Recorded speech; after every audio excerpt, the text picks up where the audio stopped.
Okay, so we already recorded this once, but we're going to do it again because I have more to say.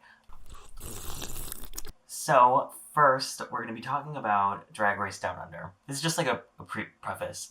If you like this show, I want you to continue to enjoy it. Don't let me ruin it for you.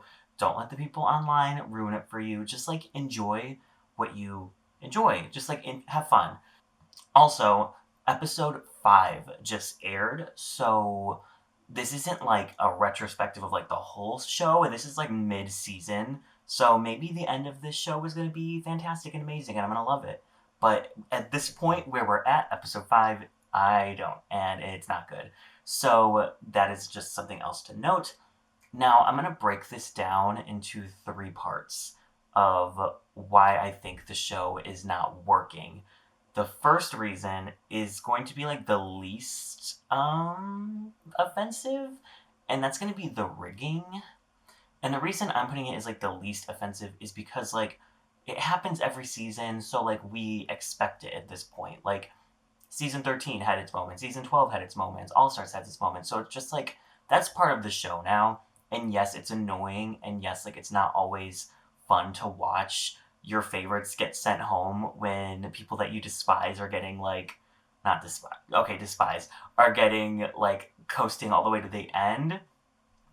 But like it's a thing that the show does. We all know it does it. But I will say that like this season, the queens that they chose to push, in my opinion, are Scarlett Adams, Karen from Finance, and Art Simone. And I would say among like all of these queens on this cast, those are the 3 that the fans really could like not give a crap about. For Scarlett Adams and Karen Finance, like there's actual reasons behind that. But Art Simone, it's more that they just like they're pushing her so hard while also not even like letting us get to know her. So all these queens that the fans loved, like Coco Jumbo, Anita Wig'lit, Kidamine, like Electra Shock, these queens, Maxi Shield, these queens that fans like really like gravitate towards, are being like sidelined so that production's favorites can make it to the end and have great track records. But like the problem is like these queens that they're pushing, the fans don't like. So that I think is a big reason why this season is just like falling flat, because the people that we're like meant to be rooting for, no one gives a crap about. And obviously when I get into the rigging of Drag Race Down Under, we can get into specifics on like where the rigging takes place, how it takes place, but like it's there, it's annoying, fans have been calling it out. It's very, very transparent. Like it's very obvious. They are not really trying to hide it, it seems. There are seasons like season 13 where, yes, there was rigging, but to me personally, I didn't mind it because I thought it made the season better, and it wasn't always super obvious. In this season, it's not making the season better because we're going to be stuck with racists at the end, and all of the queens that I think would probably be a great representation for the first season of Drag Race Down Under are being axed. That's just my personal opinion, but that is one reason why I think this season just is not doing it for people. The second reason is the editing. Oh my god. The editing is abysmal. It is so bad.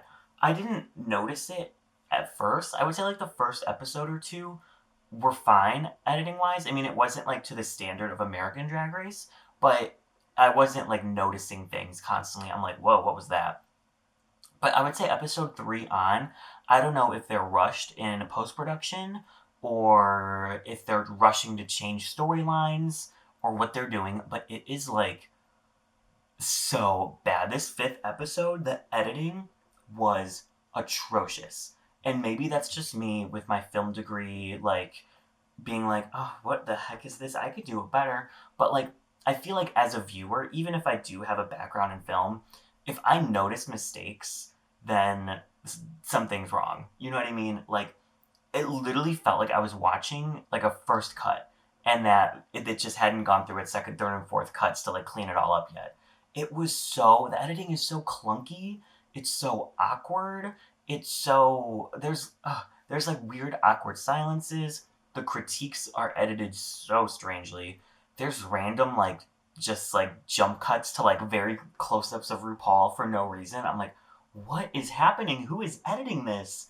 Did they just get like high schoolers to edit this? Because it literally looks like that. Maybe I'm being picky, but watching the commercials without hearing the judges like laughs or like their reactions was like awkward because I was watching them and I'm like, should I be finding this funny?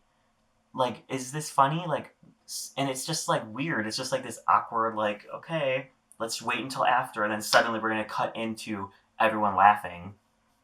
It was just bizarre. And of course, like, they probably have a brand new production team in Australia, and I've been on film sets, and it takes time for everyone to kind of find their groove and get everything, tip top tier. But still, like, this is like television.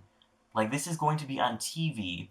I'm sure the people on set were professionals. Why is the editing so bad? Is it because sound people messed up? Is it because people on set here messed up? Like, I just don't understand.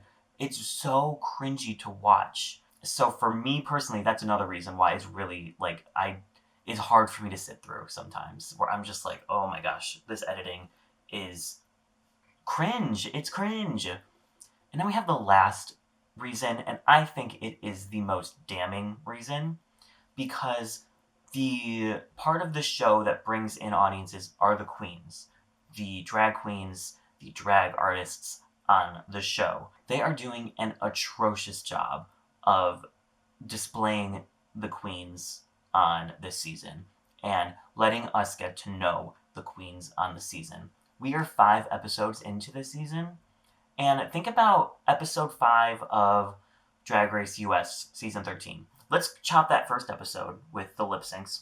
Let's go Phenomenon, Congratulations, the RuPaul Mark channel, like whatever those were, the ball, and Discomentary. That's 5 episodes of season 13. By episode 5, you had so many fan favorites. Rosé, Denali, Tamisha Iman, Lala Reese, Simone, Gottmik, like so many queens. You had queens like Candy Muse who already had like death threats because people hated her that much. You knew exactly who they were. Even queens like Elliot that people didn't like.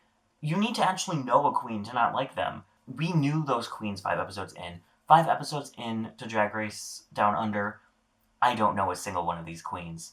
I would say besides Kidamine and Electra Shock, we don't know any of these queens well enough to actually care about them.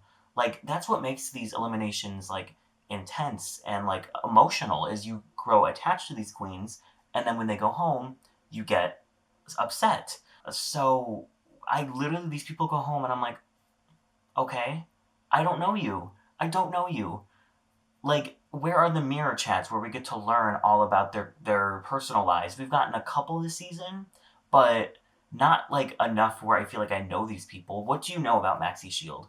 Really, what do you know about Maxi Shield? What do you know about Art Simone other than she's good at makeup?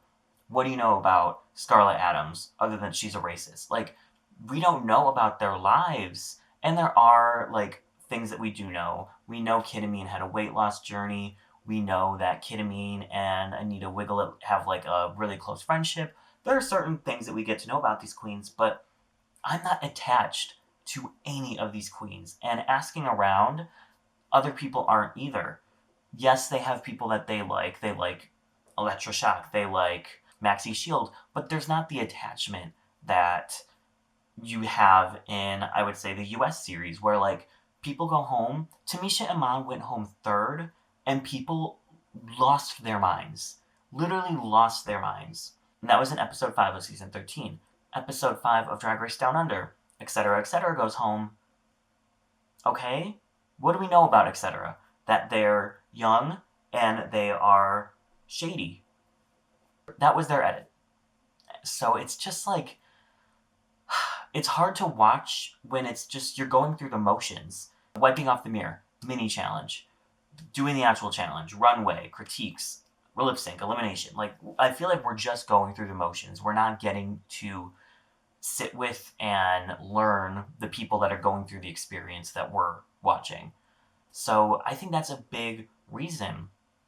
And the queens that they are showcasing, they had so many episodes about the Scarlet Adams and Elektra Shock rivalry, which, yes, is a good storyline, but why are we giving Scarlet Adams so much screen time?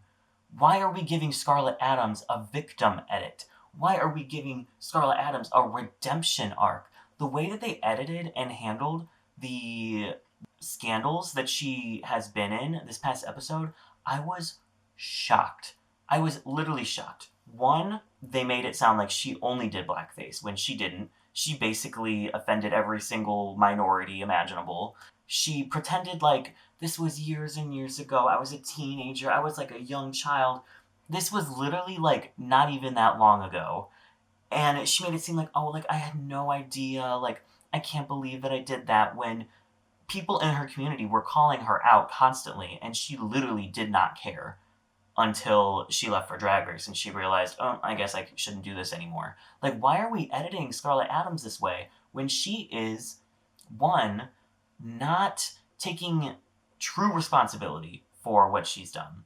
Because if she was taking responsibility, she would have stopped the first time someone said, Scarlet Adams, what you just did was racist. Instead, she said, yeah, whatever, and then went and did it again. Why is the vetting process not more in depth, especially after the Sherry Pie situation? Especially after someone who was cast on season 13 had to get dropped because they found out stuff about her. Like, why would they not take this vetting process that they have in the US over to Australia? Because if they did, Scarlet Adams would not be on this season. Karen from Finance probably would not be on this season either. Like, did they just find out mid-season and then they're like, oh, well, we've already given her 2 wins and she's already a front runner, so I guess we can't cancel her. So we're going to have RuPaul give a whole spiel about whatever. I don't know. I don't know what they're doing with that whole thing, but it makes me so uncomfortable. And I think that the way that they're handling it is atrocious, especially when you have the only 2 queens of color leave early in the competition. So it's just, it doesn't look good on their end, and I just don't understand why they decided to like take this route with it. But yeah, it is not good.